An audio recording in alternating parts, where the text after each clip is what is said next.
Feel free to interrupt at any point. Yeah, no problem.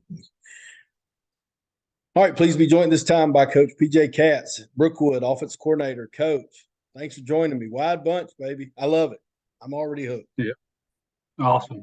Yeah, we'll have some wide bunch. We'll do a little condensed. We'll do kind of the origination of each one from a open formation, but the gist of it will definitely be our home and what we call cluster or wide bunch in normal football language. So appreciate you having me on, Coach. I love what you do for us here, not only in the state of Georgia, but with the internet for everybody, all high school coaches around the nation. I know are better because of the resources you put out. So here's our wide bunch series here at Brookwood High School.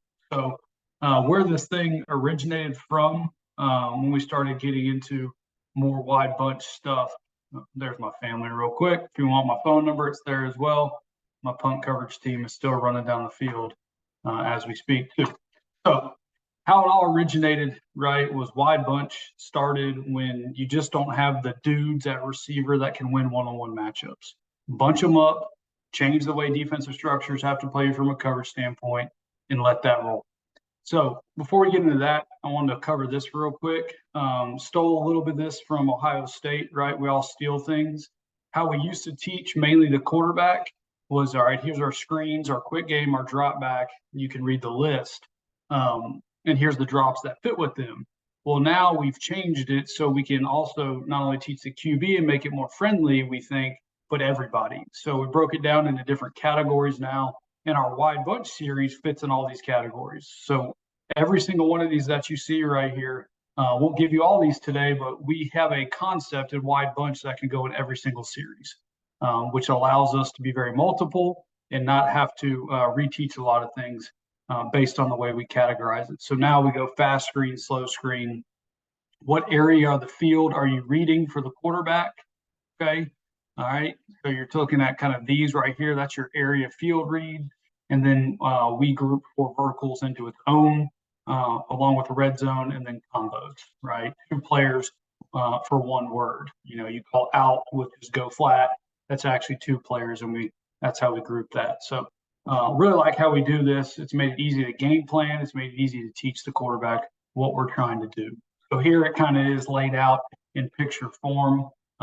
Again, of course, if you follow me at all, you know how ingrained I am with PowerPoint and Pro Quick Draw. So here's kind of a field we made that kind of shows our reads, right? So this is just how we kind of break it down if the ball's in the middle of the field, or telling the quarterback what they're reading by scheme. If you start with an open concept that everybody knows, right? Mesh, okay? Everybody can protect mesh. Everybody can call mesh, knows the rules, right? I was a Valdosta State alum, played down there for 5 years. Mike Leach, may rest in peace. This is a beautiful play that you can decorate up, and for the quarterback and for your players, it's the same exact thing, right? Hot to the back, over shallow 1, under shallow 2, basic 3. Alert the post if you get it, right? So we run this play at a basic 3-by-1 open, just kind of like everybody else does. Nothing real rocket science about it.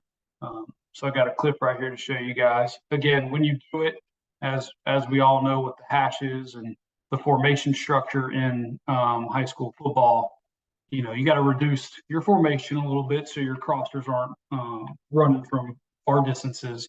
So again, alert the back, right? Under, over, basic is kind of what we tell the quarterback. Under, if he's open, give it to him. If he's not, hit the over. If he's not, go to your basic, right? The post is an alert on the pre-snap. So here we are, just basic 3-by-1 running mesh, okay?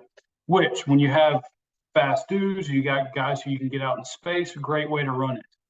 But what we want to do is take that play and be able to put it into different formations, okay? So the first formations, as you see in the top left-hand box, that's just 2-by-2. Then here we go, getting into our bunch series and then into our wide bunch series. Okay, so right here you got a bunch set, same thing. Everybody's got the same rules. We're just doing it from different places, right? So what we're really trying to do is give our guys the advantage, okay, of space if they are not the fastest cat on the field. All right, so here we are in empty doing it. Again, there's your hot, under, over, basic. Okay, basic gets jammed up pretty bad right here. But the reason I put this on here is because he gets to his landmark eventually, right?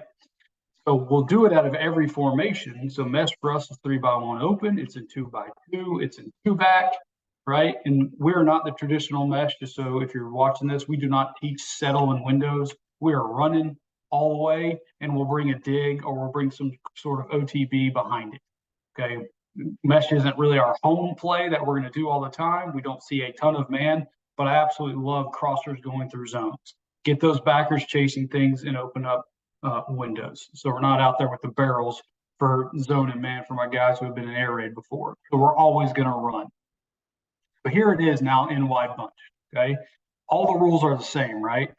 There's your overmesh, there's your under, there's your hot to the back, your free release if you're in 5-man protection. We also will 6-man and shoot him as well. There's your basic, there's your alert on the puck.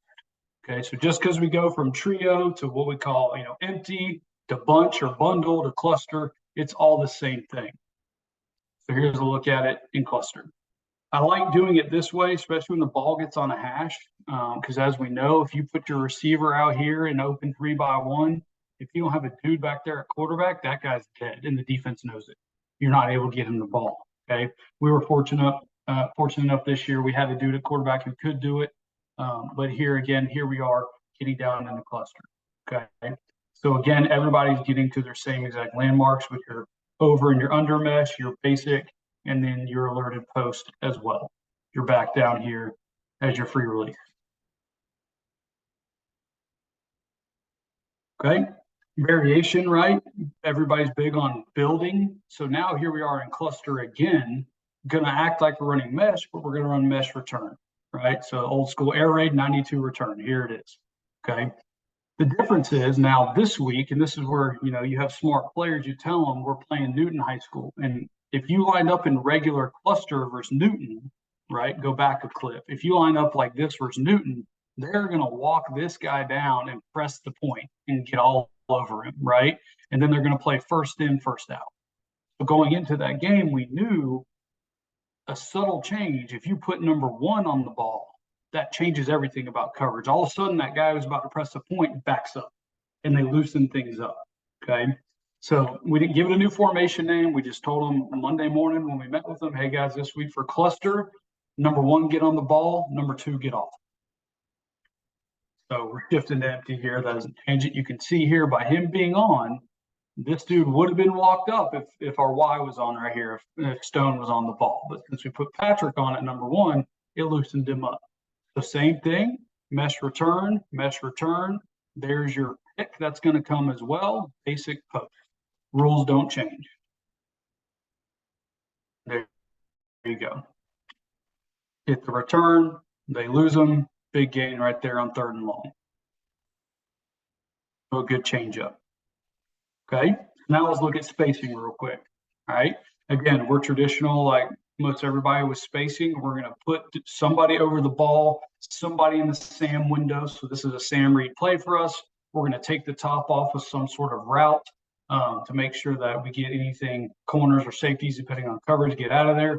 And we're going to make sure we push something in the flats to hold that defender if he wants to run with the push or he wants to sit. And just like a lot of people have, we always have a gift built in to the backside. So if we were to line up in 3x1 and call spacing, everybody's doing the same thing. We get down in a cluster, nothing changes. A little tight film there. So here we go. Let it back up. All right, there you go. Okay.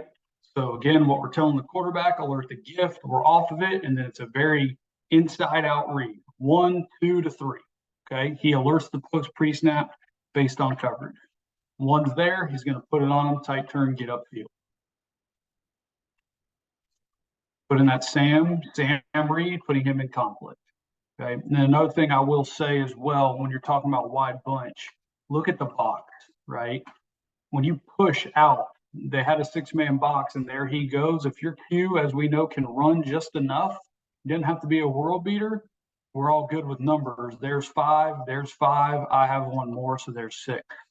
So we would do a lot of stuff that's not on his clinic talk of pushing out and giving him some sort of RPO series with a now screen and then running inside zone with the Q, power with the Q, whatever we needed to do that week. Here's another look at spacing again. inside where he should have gone with the ball right away, and he didn't. He kind of held on to it, worked the window. We hit the Sam read right there. So here they are drawn up, and again, different ways, so variations off the same play. So these are kind of two ways we did it versus North Gwinnett this season. This was actually from this past season. North Gwinnett right here, big man team, want to get up in your face. We wanted to give them as many funky formations as we could, but not change anything for our players. So these two concepts you'll see here with spacing are going to end up being in a form of wide bunch. So here we are. Here's our bunch set. Okay. And now again, we're just running spacing. All right. That was the post. He cut his route short. He was supposed to be the post. There is your Sam read spacing. There's your OTB. There's your arrow. But again, we always tell the Q, if you like the gift, take the gift. And this week we went with a spike route as a gift based on we knew we were going to get press man, and running a roll route would not be a good decision into that. So great catch and throw right there on first down to stay on track and to keep the defense on their heels. Again, here we are running spacing. However, we decorated it up. We were going to get to an over the ball, a Sam read spacing, somebody taking the top off, and somebody in the flat. So when you press pause right there, that's exactly what we get, right? We got it over the ball. There's your Sam read spacing. There's your flat defender. Here we are taking the top off. Okay. So on this one, it's more of an FIB or FSL call, bunch into the boundary. And there we go. And for this game, we drop it. But for this game, what we did, because this was a funky one, right? This is not traditional wide bunch. It's not our traditional, hey, one's going here, two's going there on spacing. We just one word called it, right? Called this bulldog, bulldog, bulldog, and everything happened. The motion happened, worked out exactly how we thought it would. Got to finish the catch right there. But the game itself looked good on paper. Another concept we like to do, we call it chop. I stole this concept from my buddy Russ Calloway, who's now down with the Florida Gators. Everybody loves to run slant flat, right? Slant and bubble, some form of it, and we did as well. But what we lacked when we called that play was the ability to also take the top off of the defense. So what we do here with chop, what we got from them is your number 2 receiver is going to be your alert. Okay, safety is inside leverage. We're keeping it on the slot fade. Safety gets outside leverage. We're going to alert the post. You don't like that quarterback? It's now a Sam read. Again, we're looking 1 to 2, and there, of course, is our gift on the backside. So we'll do this in 3x1 open, right? Because that's where we start with the install. If we can't take it from 3x1 open into our cluster series, our wide bunch series, we don't put the play in. Okay, because I got to be able to have it ruled up for, because I'm not very smart. I need to be able to rule it up and teach it whether we're in wide bunch or we're in 3x1, everything stays the same. So here we are running chop right here to the field. Quarterback decides this week, okay, we told him if he gets pressed, let's go ahead and convert, since there's no safety help, to a go ball. So he's going to actually throw the go ball up here in the corner, falls down. Great coaching right there. But you can look down here to the concept side and basic 3x1 with chop. All right. If he was going to take it, his ball would probably been to peak the alert fame. Corner bailed hard. Now we're just coming down, reading slant ball. Okay. He could have stuck it right in that window. All right. Love his decision, though, because when it's all said and done, they got more players over here than us. Take the one-on-one matchup. One-on-one in football is a good thing. So take that same concept, 3x1, 1 on the slant, 2 on the alert post, 3 in the flats, and now just dress it up. Okay. What you're going to see here is 3 different ways we dress it up throughout the season. Motioning into wide bunch, okay, and running chop. All right, with the gift, motioning into it, and on the backside, running go switch.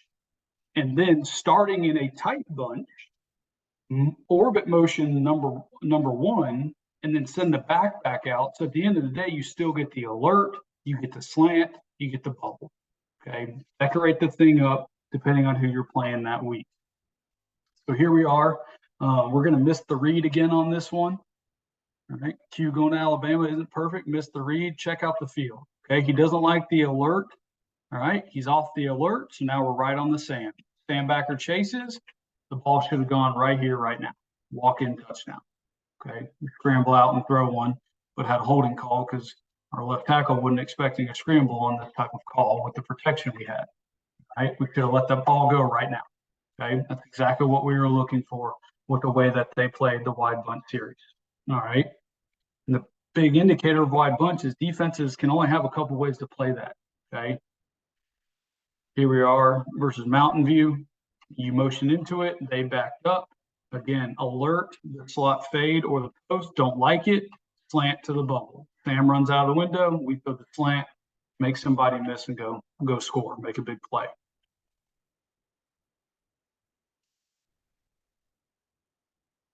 Another look at it. There we go. Put it on the back shoulder this time. Concept still the same. So whether 3x1 open, wide bunch, and then eventually next clip you're about to see a tight bunch, it's all the same. So here we are doing a tight bunch with our chop series. Now he's going to orbit. There we go. Show that to you again. So there's your alert. We don't like it. Okay, 2/1 as it goes. Here he comes, pushing out. We stick underneath. There we go. Good play versus a team. In Parkview, like to run a lot of man. So good play versus a team where you can get in jet washes, right? Get behind the guy, stick your foot in the ground, right? So yes, this is a good man beater, but at the end of the day, for the Q, he's alerting. He's 1, 2, and on the backside, you got what you got, right? We're actually running a spacing concept on the backside off the motion. Okay. Same concept, decorate it up, give a different picture. So I threw this in here because this is wide bunch plus, we call it diamond. So like I talked about a minute ago about, you send the back out and motion towards your wide bunch. What if you just line him up there and give the quarterback a pre-snap picture of what he's got, right? So if you take a look at it here, all right, this is the way that we were doing it with cluster. So we're in cluster, we tear the back, we got inside zone, now screen with a backside bang or a glance concept, okay? We did that, had a lot of success with it, and we also would just fastball and line up in it, right? Get out there in what we call diamond. Everything's the same except for motioning. Now he's there.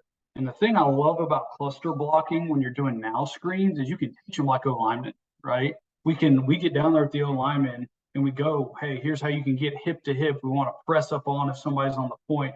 And now our eye, 4 hands here, we're looking here as well with our eyes, right? We want to combo this thing up as much as we can, secure the point, and then we can take off. So when you're looking up here for the quarterback, when you're teaching him, right, he's got multiple options. Do I like the fast screen in numbers? Do I like the run in numbers? Do I like the backside glance? And with Dylan, we gave him a lot of freedom of how intelligent he was to make the decision, right? But when it comes down to it, when you line up in it, it should be pretty obvious to you, right? So that guy's playing halfway in between. So Dylan decided, you know what, that's dead. This safety's on the back hash, so I don't really like the glance. 4 and 1 is 5. With me is 6. Let's take that. So here he goes running inside zone off of it. All right, same concept. Okay. He looks over here. He sees, 3.5, 4. He looks in the box. He sees 5. Okay. He sees him low and cheating. So you'll notice, right? He's off of that right away because he's taking that away. And this dude is a pretty good player. He could also fit the run and get the box back to even count. So due to his location, he decided to rock and roll there. Take a look at our blocks with the receivers. This is what we're talking about. They're communicating. These two said us, us, us. Here they come to double. He's gone there. And they would combo this thing up to the next most dangerous, okay?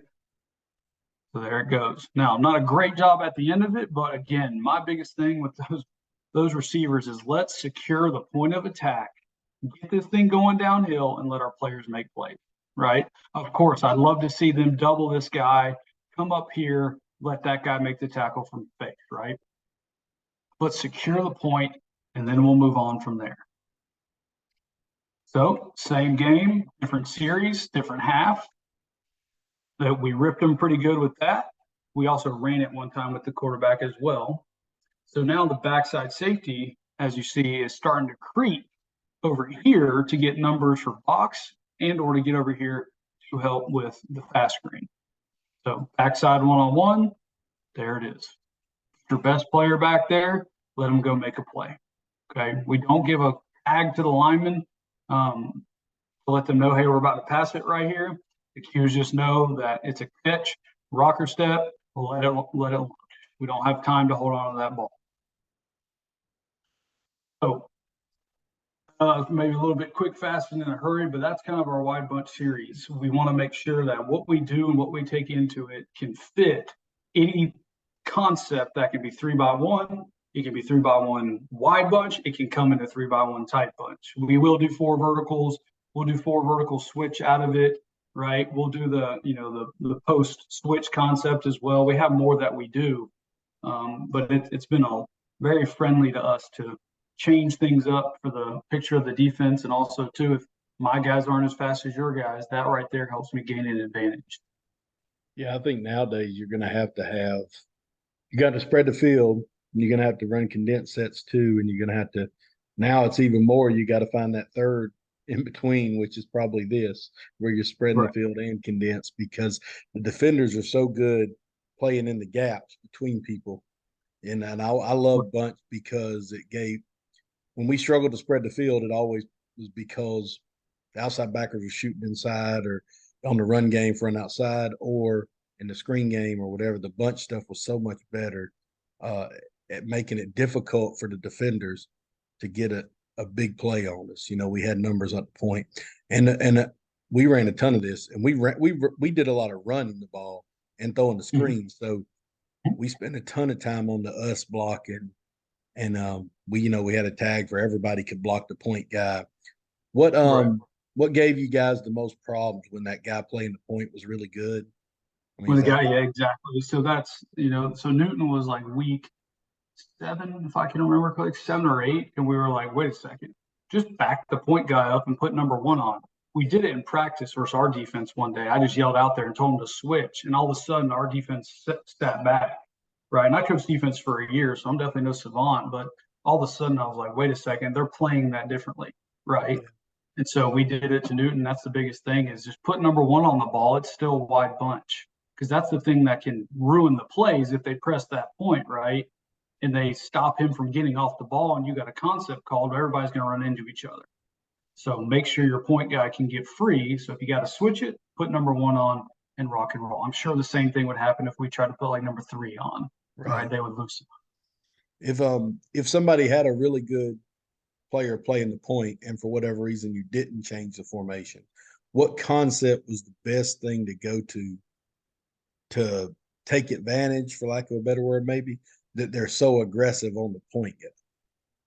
Right. So if I was playing somebody who did that, we would go into our vertical and vertical switch game out of it. So I'd take that point man, and on the snap of the ball, he's running as flat as he can to get to the opposite hash, right? We're just getting him out of the way to take that guy out. And now I'm left with the safety and corner most of the time against my 2 best guys. So a lot of the times what we do is our point guy is the guy we want to take things away with, right?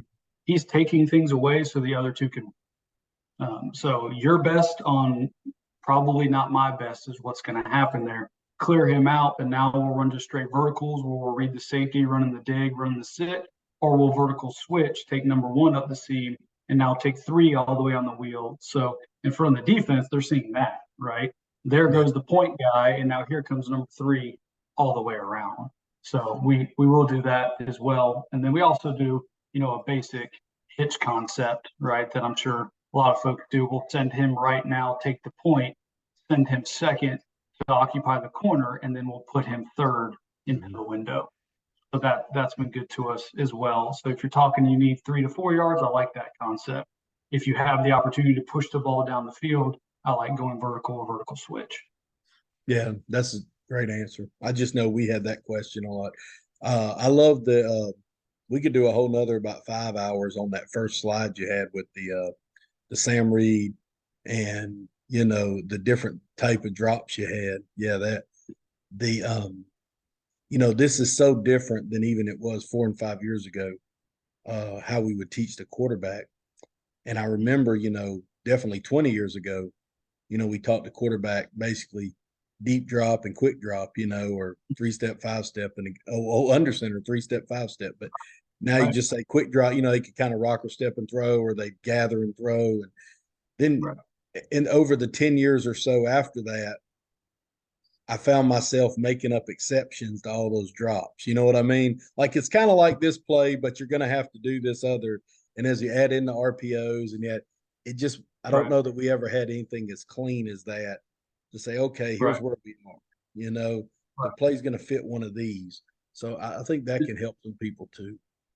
And there's no perfect answer, right? That's why football coaches, I call 3-by-1 trio and you call it trips, right? That's the craziest thing in the world to me because there is no answer, right? Because you could let's say you call a concept where you've told them, hey, this concept is 3 with a hitch. It's a safety read. We're running, corner post on them. I want a big 3 with a hitch, give the route time.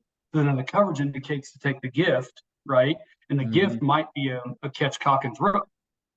So that's just where it comes from. You just got to rep the thing. So the quarterback starts to learn, like, okay, if it's this kind of play, right, this kind of route, first level sideline, safety read, Sam read, where I'm going with it, that can trigger his feet and his mind into what he needs to do. Instead of just saying quick game, drop back, Mm-hmm. fast screen, right? Because you might dual screen it. You now forward of the field to the tailback and you're, boundary river screen Mm-hmm. to your Z. Well, if he doesn't like that, now it's a pump, and now we got to get back, reset, and throw. So, we want to put them in a box so we can teach them, but we don't want to be married where it's like this has to be the naming conventions that we've always Right. used. So going to that was really big for us and really really big personally for me to understand. Okay, when I look at the call sheet and the install for the week, like, hey guys, we said their corner's not very good. We have one first level sideline read play in. We need to get Yeah. more of those, right? We need to attack that person, and we need to fill that bucket up. No, it's just, you know, I do so many of these that I hear, and a common theme offensively is people trying to do as many things as possible um, without changing much. Like you guys are doing your wide bunch. You got these different concepts. People are ending up saying somebody has to always learn more. And it does feel Mhm. like the person is in the last 10 years has always been the quarterback. Like the quarterback, Right. we made it really easier on the offensive line, really easier on the backs and receivers when possible. And the quarterbacks, and I think for so long, I know I'm speaking from my experience, may not be anybody else's, but I held on to trying to make it as short of techniques as possible for the quarterback. And I Mhm. think that was a problem because we would have some bad drops of some plays because I had told him it was like this play, and we didn't rep it. They had to really understand all the different intricacies of the play. And when Mhm. we really embraced that the quarterback was just going to have to do all that and everybody Mhm. else was going to be easier, that was actually Right. better. And so I think Right. that's what Yeah. you're doing here. Instead of taking those 5 things, you're taking 8 or 9, Mhm. but it's real. We can simplify it and at least put it in boxes, like you said, what are we trying to get accomplished here? So Right. that was everybody does this, but I thought that was well done of how you did it because everybody's doing all those things. They just don't Mhm. always have them compartmentalized in that manner, you know? Right. And you can build this kind of thing to fit what you do. That's what we just sat down as a staff and said, okay, what buckets do we need?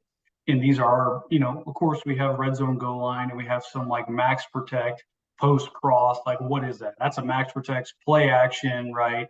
5-step drop, whether you're a gun, 7 if you're under center. It is a big drop. We have those categories too, but 95% of what we do falls right in here. And when the Mhm. quarterback's watching film, installing, if he's watching an NFL or college game, I would hope our quarterbacks can say that was a first level sideline read. He might not understand exactly what the concept was, but he could tell the area of the field the offense is trying to attack.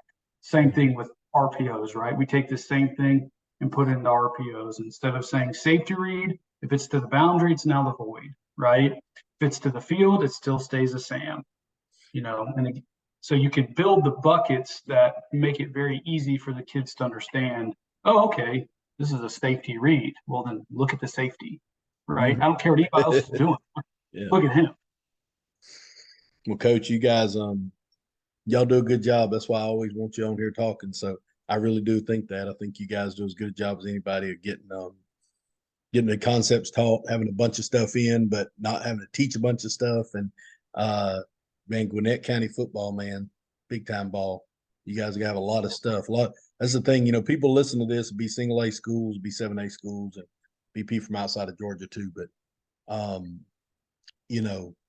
what you guys do is the closest thing to college football that there is. I'm telling you, for what you have to carry into the game, you just have to. You have to have a lot of different stuff, and so the ability to do it as simple as possible is very important. Exactly. And That's you the guys goal. do some of the best, man. So if you don't know Coach, give him a call or email him because he's a good one, man. Appreciate it, Coach. Thank you. Yeah. And if I can ever help you out, let me know, man. Appreciate you. Yes, sir. Will do. Take care, Coach. You too.